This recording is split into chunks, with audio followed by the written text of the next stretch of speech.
Here we have it, the little house with the bees.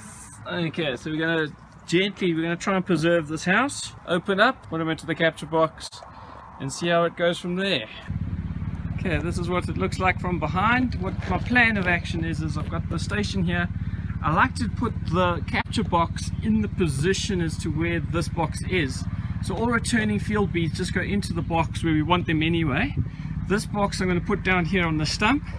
I've got my knife, a couple of queen clips, and it's not a black label, it's actually some water just to rinse my hands if they get a bit sticky and everything. And I've got my frames that I've got the elastic bands ready to go. So I'm going to get into it. Here we go, move it down, swap them over. You can see all of the returning bees are all looking confused, but they're going to find the hole, especially when I start transferring. I'm going to open up the door for them. They're going to think it's home. We're going to start transferring from this box over here. Right, we've opened up the lid. Fortunately, quite a bit of comb did break off. I've got a frame in here. Just going to now move this frame straight into here where the other returning bees are, and we're just going to do the hot transport. 2 frames now already wired up. They're already congregating inside there. But this one here has fallen upside down a little bit, so I'm going to get that one out. I might run out of frames even. Okay, this is when you have a predicament. Your frame is ending here and you've got quite a bit of space here and you don't want to squash it here. You got to choose I choose the brood over. Got some bee bread here and a bit of nectar. You can see them having a little bit of a feed. So I'm going to cut this light line off over here, just about over there, so that this whole piece can fit in there and get elasticated in. That's me. Okay, and that's what it looks like at the end once I have elasticated it in and cut it, trimmed it at the top and a little bit at the bottom. Another piece is going to come out. You can see all the brood over there at the bottom, the clustering at the behind. That's where I presume the queen's going to be. They're clustering over here. Just a bit of smoke drives them off, and then I've got like a little thing. You just go like this on the back of the frame and it just drives them off a little bit quicker. So just like that, and you can see them just running away after I just do this. You can see they're all just clearing off and running off. That's a little trick. And yet again we've got some more comb behind one after another. So we're already 4 in. We've only got 6 frames for this hive. So we're just going to have a look here and see if we can start moving these bees across. Okay, I've now got to the end. And you can see that's almost the last one. There might be a smaller little one, but you can see there's no pollen or honey or nectar, even anything really going on there, maybe a little bit of pollen. So what we're going to do now is I'm going to even use this one and give it back to them. I don't like transferring honey, but this is, under the circumstances, they need as much energy as they can, and they need a lot of energy to make wax. So we're just going to give them back as much wax as I can. Honey, I find that they tend to drown in it if it gets ruptured, and then they don't know how to deal with it. Okay, that one's in the frame there, and as you can see, here's the one that was behind it. Small little thing that come to the end of their line that they've built out. Now we're going to find the queen. Woohoo! Okay, this is what I like to see. You can see the bees. This is where all the brood is, where all the elastics are. The whole hive is just basically in that area, with the bigger pieces are in the center. As I've taken them out of the box, they've gone in the same order that they came out. It's all about heating for them. Their brood needs to be warmer in the center, and the outer ones can be a little bit cooler. It's all about air conditioning for the bees. So you can see them starting to accept it. Now I'm going to come along here. This is where we take handfuls of bees, and then we just place them on top of there and just give it a little shake. You've got a little hive beetle here running along my finger. There he is, and you can see them starting to go in. They're just going to start smelling home and they'll start going down. I like to find the queen in this stage, but if we do lots of handfuls we might just miss her. But yeah, that's all of them, so we're just going to do them one at a time, see if I can find the queen. Hello! Here we are playing with the bees the first time. Yeah, and we just had these girls. We're still looking for the queen. We haven't found her yet, but she might be in there already, so we're just going to re-establish them there and give them a new... fascinating. And you held your first bees, eh? I have, yes, thank you for that. No, that's good. These gloves here are okay. I have got one prick already through. Ouch. But it's all right. Okay, this is what I like to see. I've got a whole lot of bees under here that are clustering, but if you follow them, the majority are coming into land right here at the top. So that's a sign, and you can see that butt in the air.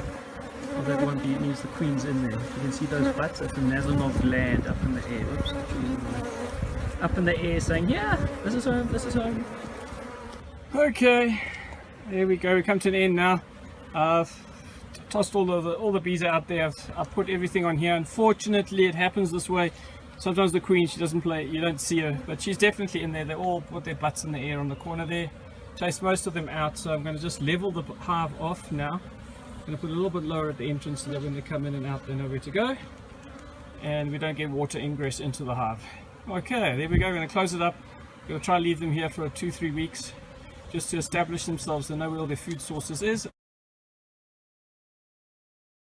And go. Here we are. We're in Alberton. It's a Thursday afternoon. We've got a owl box here that was moved down here about 3 or 4 months ago. It's just been left here, and now we're going to do the transfer into a full brood box over there. We've got everything ready. We've smoked these bees, given them a good 5-minute wait, and now we're going to open up and we're going to have some fun. Okay, so what I like to do is where the entrance is, I don't want to disturb the foraging bees that are returning.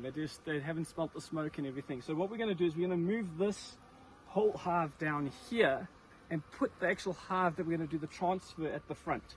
That way, once you're putting the brood in and everything, all the returning bees are going straight in onto the brood. I find that helps a little bit better than actually worrying about them all being congregated here while you're working. The returning bees are just going to go back at the entrance. Okay.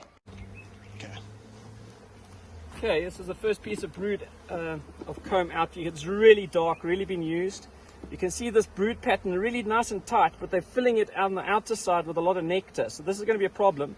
They're going to get bigger and bigger, and they're not going to be able to support themselves. We'll actually have new space for brood.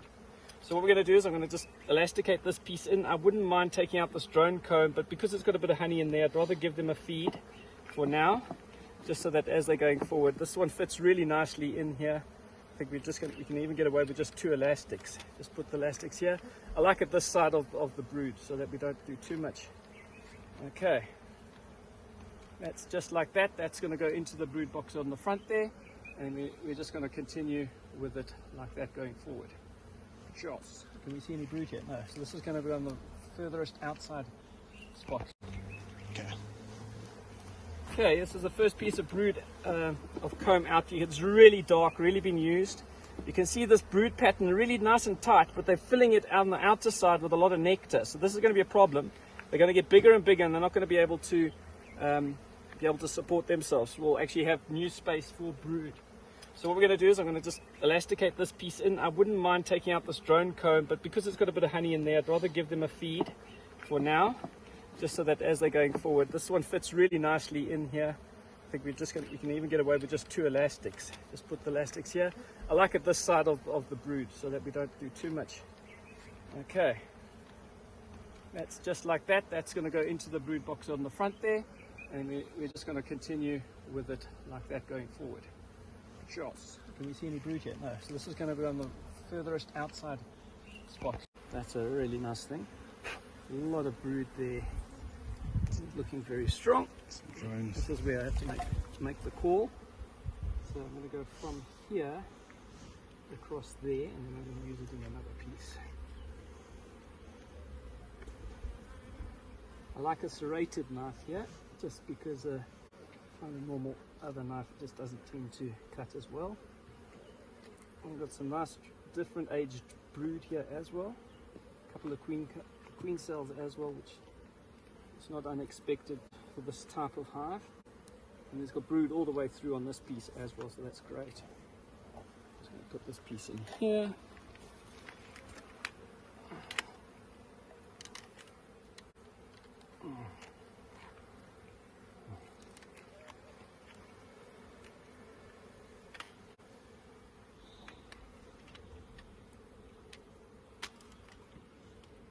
Oh.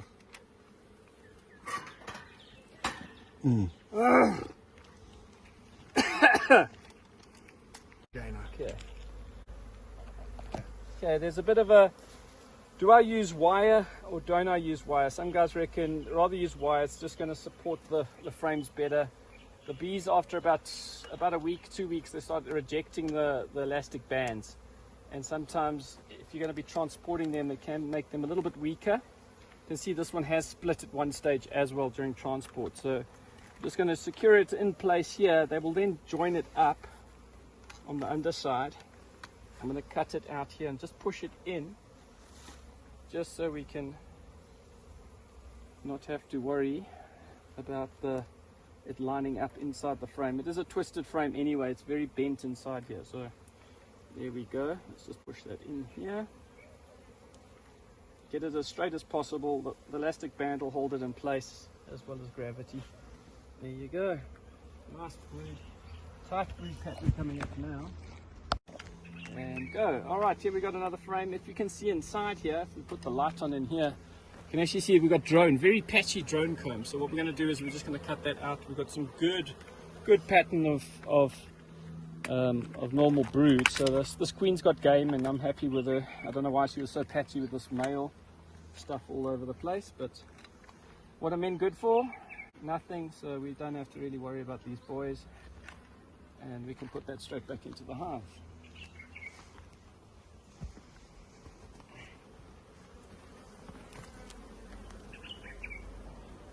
Yeah. Okay, here we go. The worst thing with having latex gloves or any gloves is getting your camera to work. It's just so frustrating. But anyway, gloves are off. These girls are pretty chilled. So we caught the queen. Yes! She was a bit elusive. We picked her up. We broke open the hive, and everything was just happening all at once. We found her actually up on the spike up there, if you can see them. And so we put a branch there. She crawled on the branch, and then we put the branch down here, then we were able to see her. So we've caught the queen, and she is big and fat, and we're going to release her now. When she goes in, job is done and all is good. So we're going to try and release her. This is a dangerous time, so you're going to have to come a little bit closer. So we can just start the video again. I need to get this glove on. Well, Mike, that was a big one you got for yourself, right? Now my biggest challenge now is when I release her, I want her to go into the hive. You know, just into the darkness there. So I'll just open it there. Yeah, just like that. Hopefully she didn't. She went straight in. Did you? Did she? Yeah. Did you see her go in? Yeah. Oh, brilliant. And you can see them now. Now that she's gone in, Kind of flooding can in. you see there's just like, let's make a beeline. Now queenies, look at that. It's like incredible. Look, the tails are going up in the air. They're fanning now. They know the queen's there. Job done. Woo! Oh, that's what it's all about. It's all about the queen. Rather spend 20 minutes catching the queen and finding the queen than not knowing where it is. Transferring of hives, if you're transferring brood frames across, it's much easier. But when you're doing a removal like this, you can see now they're just going in, they're piling in. Before they were all clustered on the outside and everything like that. So now that the queen's in there, she's going to go onto the brood. She's going to have enough food. They're going to be able to feed her, and we've got ourselves a brand new hive. This took 10 brood frames or thereabouts with a little bit of space. So they're strong, and they've got a good portion of this. What's left of our autumn and spring and summer, and they're just going to go. Ah, there we go. But anyway, I'm so glad now the ladies have found their way home, and we can just drop some down there, and they're just going to start going in onto the queen. The moment you put it there, then they're just going to find their way in. It's so cool when they know where they're going, where they want to be.